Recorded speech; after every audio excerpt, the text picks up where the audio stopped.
ನೀಲಿ ನೀಲಿ ಕಡಲು ತೋಳು ಚಾಚಿ ನಗಲು ಸೂಪರ್ ಮನದ ಕಡಲು.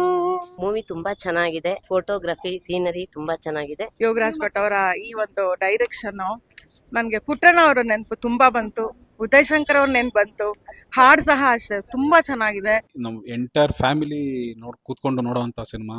ತುಂಬಾ ದಿನಗಳ ನಂತರ ಅಚ್ಚ ಕನ್ನಡದ ಪಕ್ಕಾ ದೇಸಿ ಸಿನಿಮಾ ಇದು. ಫಸ್ಟ್ ಸಾಂಗ್ ಏನ್ ಸ್ಟಾರ್ಟಿಂಗ್ ಅಲ್ಲಿ ಬರುತ್ತೋ ಆ ಸಾಂಗ್ ಸಖತ್ ಇಷ್ಟ ಆಯ್ತು. ಪಾರ್ಟ್ ಆಫ್ ಅಂಜಲಿ ತುಂಬಾ ಇಷ್ಟ ಆಗಿದ್ದು.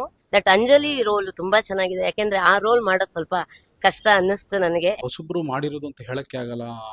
ಹೀರೋ ಅಂತೂ ಸುಮುಖ ಅಂತ ತುಂಬಾ ಚೆನ್ನಾಗಿ ಮಾಡಿದ್ದಾರೆ. ಅದ್ರಲ್ಲಿ ಇನ್ನ ರಂಗಾಯಣ ರಘು ಅವ್ರದ್ದು, ದತ್ತಣ್ಣ ಅವ್ರದ್ದು ಅಂತೂ ಹೇಳಕ್ ಆಗೋದೇ ಇಲ್ಲ. ಪಾತ್ರಗಳು ಅದ್ಭುತವಾಗಿ ಅಭಿನಯಿಸಿದ್ದಾರೆ, ತುಂಬಾ ಚೆನ್ನಾಗಿ ಬಂದಿದೆ. ಅಮ್ಮ ನೀನ್ ಹೇಳಮ್ಮ. ಮನದ ಕಡಲು ತುಂಬ ಚೆನ್ನಾಗಿ ಬಂದಿದೆ. ನಾನು ತುಂಬ ದಿನದ ನಂತರ, ತುಂಬ ವರ್ಷಗಳ ನಂತರ ಈ ಸಿನಿಮಾ ನೋಡಿದೆ. ಸಿಕ್ಕಾಪಟ್ಟೆ ಇಷ್ಟ ಆಯ್ತು ನನಗೆ. ಅಂಡ್ ಮುಂಗಾರು ಮಳೆ ಅಲ್ಲಿ ಜೋಗ ಜಲಪಾತ ತೋರಿಸಿದ್ದಾರೆ, ಇಲ್ಲಿ ಒಂದು ಫಾಲ್ಸ್ ತೋರಿಸಿದ್ದಾರೆ, ತುಂಬಾ ಚೆನ್ನಾಗಿದೆ. ಅವ್ರದ್ದು ಮುಂಗಾರು ಮಳೆ ಗಾಳಿಪಟ ಬಿಟ್ರೆ ನಮ್ಮ ತಾಯಿನ ಇದಕ್ಕೆ ನಾನು ಕರ್ಕೊಂಡು ಹೋಗಿದ್ದು. ತುಂಬಾ ಚೆನ್ನಾಗಿದೆ ಸಿನಿಮಾ ಮಾತ್ರ. ಲಾಸ್ಟ್ ಮೆಸೇಜ್ ತುಂಬಾ ಚೆನ್ನಾಗಿದೆ. ಇವತ್ತಿನ ಲೈಫ್ಗೆ career is very important. Career ಆದ್ಮೇಲೆ ಬೇರೆ ಏನ್ ಬೇಕಾದ್ರೂ ಮಾಡ್ಬೋದು ಅನ್ನೋದು ಮೆಸೇಜ್ ತುಂಬಾ ಚೆನ್ನಾಗಿ ಕೊಟ್ಟಿದ್ದಾರೆ.